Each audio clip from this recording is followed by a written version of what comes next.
আসসালামু আলাইকুম সবাইকে। প্রিয় দিনাজপুরবাসী, আপনারা হয়তো সবাই অবগত আছেন যে গত 2 তারিখ খানপুর এবং পুরহাট থেকে খানপুরের যে রাস্তাটি, এই রাস্তাটির দুই পাশের যে অবৈধ স্থাপনা ছিল সেগুলো উচ্ছেদ করা হয়েছে। আজকের ভিডিওর নিচে আরেকটা ভিডিও দিব যে এই জায়গাগুলো আগের কেমন দেখতে ছিল আর আজকে 4 তারিখ আজকে কেমন লাগতেছে দেখতে। তো এই মুহূর্তে আমরা আছি, পরিচয় করাইয়ে দিই কারণ অনেক সময় দেখা যাচ্ছে যে চিনতে পারতেছেন না।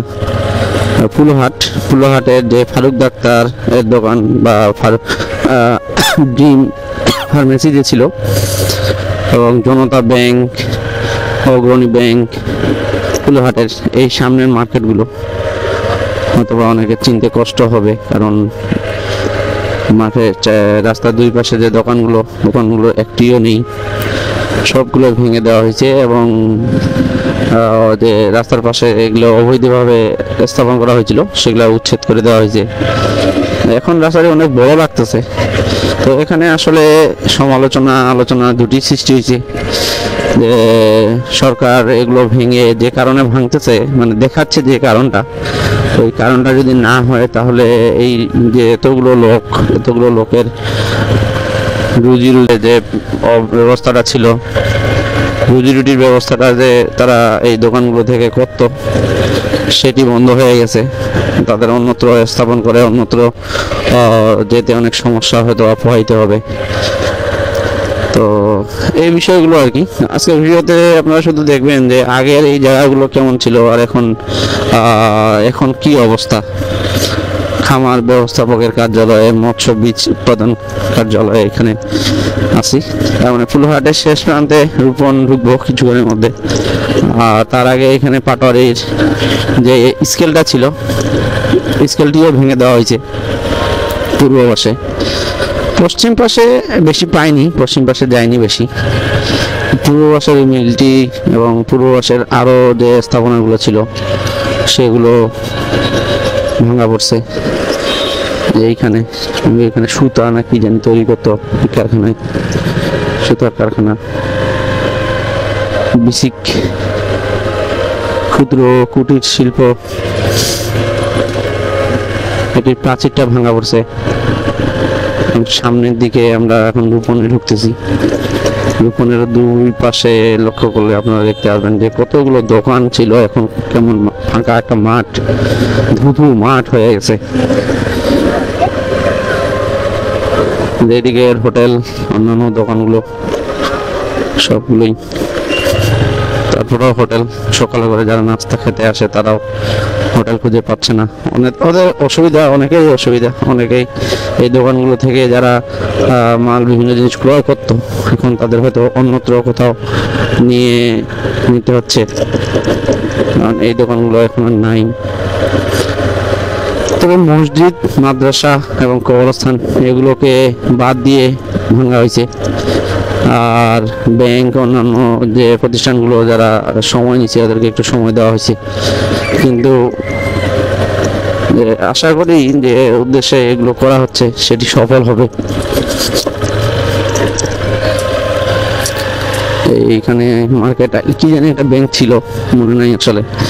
রূপন যে মাছের এই জায়গাটু, এখন মাছের দোকান মনে হয় বসবে এই যে এই সাইডে, এদিকে বসবে, এদিকে দোকান লাগাইছে। এই যে রূপন কেবিএম এর আগে পূর্ব পাশের মার্কেটটা, কিছুই নেই পূর্ব পশ্চিম। কোনো জায়গাগুলোতে কখনো পূর্ব পশ্চিমে দুই দিকেই ভাঙা পড়ছে এই মিলের প্রাচীরটা। এবং এইখানে দুটো বাড়ি ছিল, এই বাড়ি দুটো ভাঙা পড়ছে। তিনটা বাড়ি ছিল, এখানে একটা, সামনে আরেকটা, ওইদিকে আরেকটা। আর পূর্ব পাশে আবার এই প্রাচীরটা পাইনি, কারণ পূর্ব পাশে কেবিএম কলেজ পড়ছে। কেবিএম কলেজের প্রাচীরটার যে সাইডে দোকান ছিল সেই দোকানগুলো ভাঙা পড়ছে, কিন্তু ভিতরে ঢুকে নেই মাঠটা। তেলের পাম্পটা অনেক পিছনে দিচ্ছে অবশ্য। এরা জানতো যে কতটুকু জায়গা বাদ দিয়ে বসতে হবে। যে কেবিএম এর প্রাচীর, মাসিমপুর প্রাইভেট সেন্টার, এই মাসুমপুর সেন্টারে এই ঘরগুলো ভাঙা পড়ছে। আর এইখানে মসজিদের পিছনে একটা 4তলা বাড়ি আছে, এই 4তলা বাড়িটিও ভাঙা পড়ছে। তারপর এই পাশে পূর্ব পাশে প্রাচীর, লিচুর বাগানের প্রাচীর, আর এখানে একটা বাড়ি, সামনে একটা গুডাউন ছিল, এই গুডাউন এগুলো ভাঙা পড়ছে। আমরা এখন আছি মাসিমপুর এলাকাটাতে। মাসিমপুর এলাকার পশ্চিম পাশে তেমন একটা ভাঙা যায়নি, কিন্তু পূর্ব পাশে আবার অনেকটা গেছে। এখানেও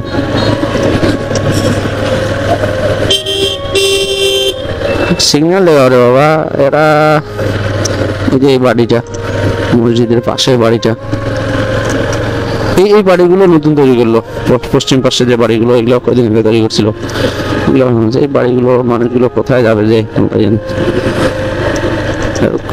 এ থেকে একটা শিক্ষা আসলে সবারই নেওয়া উচিত, যে সরকারি যে জায়গাগুলো আছে, যেগুলো খাস জমি, এক সময় সেগুলো সরকার নিতে পারে, এরকম জায়গা তো এইরকম বাড়ি বা বড় স্থাপনা নির্মাণ করা নিঘাত বোকামি ছাড়া কিছুই না মনে করি আমি।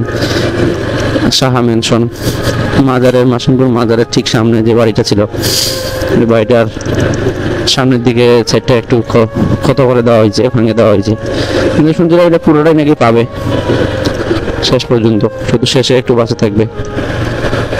শিকদার হাটে ঢুকতেছে এই মুহূর্তে। শিকদার হাটে এই পাশে এই যে এই বাড়িগুলো নতুন তৈরি করলো কয়েকদিন আগে, বাড়িগুলো খুব কাছাকাছি হয়ে গেছে, আসলে চিন্তা করা উচিত ছিল এদের আগেই। আর কোল্ড স্টোরের প্রাচীর ভেঙে দেওয়া হয়েছে, কিন্তু বড় দেয়াল বা কোল্ড স্টোরকে ভাঙা হয়নি, কারণ ভিতরে অনেক আলু আছে, আর সময় নাকি চাইছে, সময় নিচ্ছে, তো সময় নেওয়ার কারণে ভাঙে নেই। তো এখন আমরা ঢুকতেছি শিকদারে। এই যে পশ্চিম পাশের ভাঙা যায়নি, কিন্তু পূর্ব পাশে দেখেন, পূর্ব পাশে একবারে এই মার্কেট, কিছুই নেই। আঙ্কেল বসে আছে,